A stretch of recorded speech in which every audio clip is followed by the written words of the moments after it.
cold one today, but we've got to get some work done for the next group show called The North.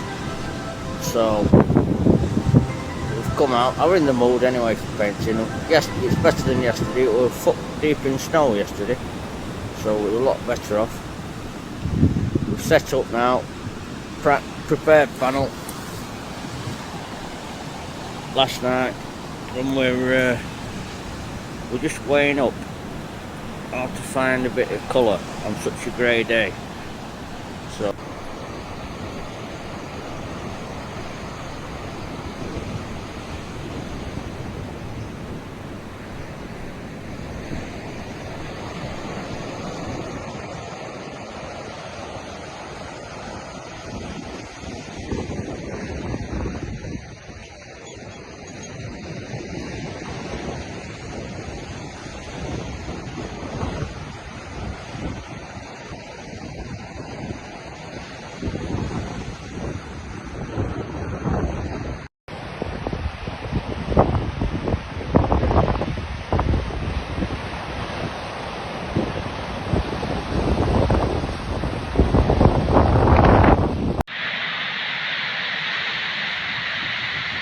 right, because there's not much to look at, to be honest, today, but that's, I think I mentioned it, the part of the scene of the next group show.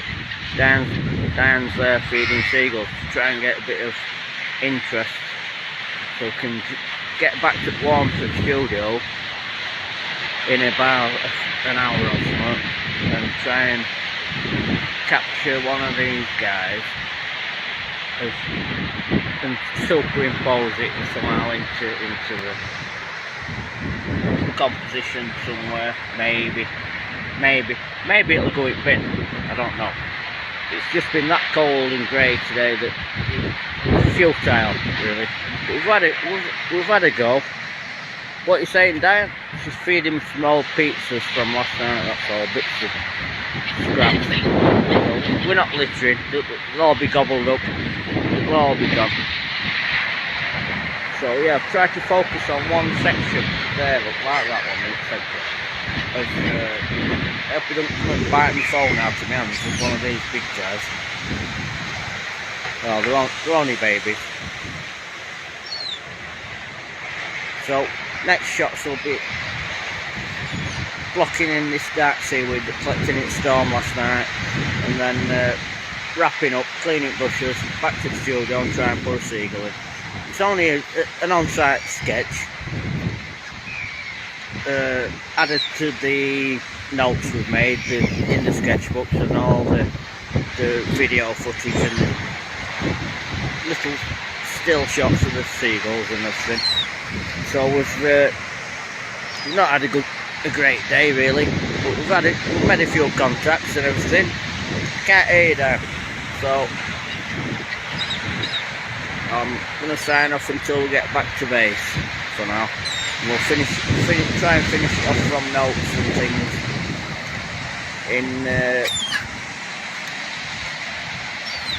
whilst it's fresh in our memory when we get back to the studio. We'll push it around for a few hours and see what happens. You can always go in, but it's only on scrap MDF and things like that. I don't like that headland at all. That's more interesting, look, that sea wall there, than the headland. It's just a horrible shape, that's for me.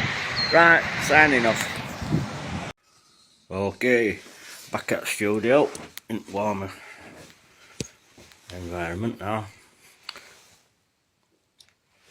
It's the day after, actually, because I've put a few extra bits of two-part filler into the foreground. We're searching for colours, and all I could identify were yellow ochre and olive green in the shadows of the waves, breaking waves at middle distance at foreground. So we've enlarged or focused like a human viewfinder from all that big panoramic expanse into one wave, just to focus on that. Now I've noticed a lot of purple looking at the video footage and everything in the bank of seaweed brought by Storm Bert the night before. which is down at bottom left here. So I've reintroduced a bit more tool pipe filler, give that 20 minutes to dry. Now I'm going to carve into it, sand it back a bit because it's a bit too proud, it's a bit too much. And then mix some purple with oleo pasto, fast drying oil medium, and try and emulate just a little bit, a little part. I've been very selective about it. We're trying to work like John Eardley ran this series, this the North sort of group show. So there'll be a series of, who knows yet. So it's all in flux, and we're using builder's tools and carving into things, and these mediums, limited palette, so only 4 or 5 colours, and plus titanium white, and then titanium white oil bars. We're using scrapers and knives, chisel, and these new mediums that we've been exploring, like oleo pasto, Winsor & Newton gear. It's really fast drying, and then they want to be seen as immediate studies, like we started off yesterday. So I'm not going to spend more than 2 minutes really finishing it off in the same sort of application of paint. It's not as tight as something more considered like that or that. So back in studio, that horrible damp beach, and we've used some of this filler, 2-part filler, and mixed in some sand that was dry boiled, so there's no nasties left in it, and left it to dry for 20 minutes, and now I can carve into it. Put a bit too much on, so I'm going to just gently carve a bit out of it up to where that part is. That's better. I wanted to keep this because we found a load of lobster pots amongst the seaweed, so I'll put them in hypochlorite solution to kill any nasties in them, and we might do something with them one day.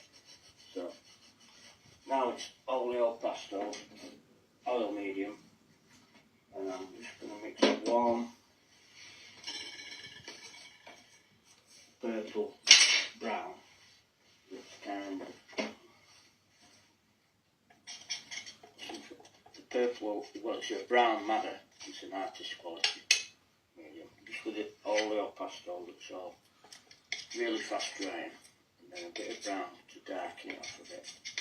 But the warm should approach whilst it cools, you see, and all I'm going to do is run it across there, that one thin line there. You can always carve into this again if you don't like it. I'm going to try and catch the top of that turf. I like how that's just dripped off. I'm going to put that flat to dry.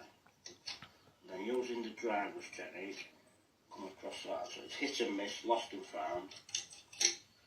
And a bit of a dark underbelly to it there. Might use brown there. Introduce a bit yesterday's sail over just to darken it off a bit more. Use the rest of that. It's a limited palette, and we're going with the same colours we used yesterday, except this new edition of the brown madder. Just put a dark under that. This is the benefit of using some of the priming techniques that we use with the 2-part filler and the gesso and the texture paste. That's all underlying this in anticipation of where what we were expecting to find after doing a site survey, and then kind of doing research online about the tide times and everything like that, and the weather conditions, waiting for a storm, a bit of olive green. It's left over from yesterday, and a bit of a white spirit into there to encourage it, make it a bit more workable.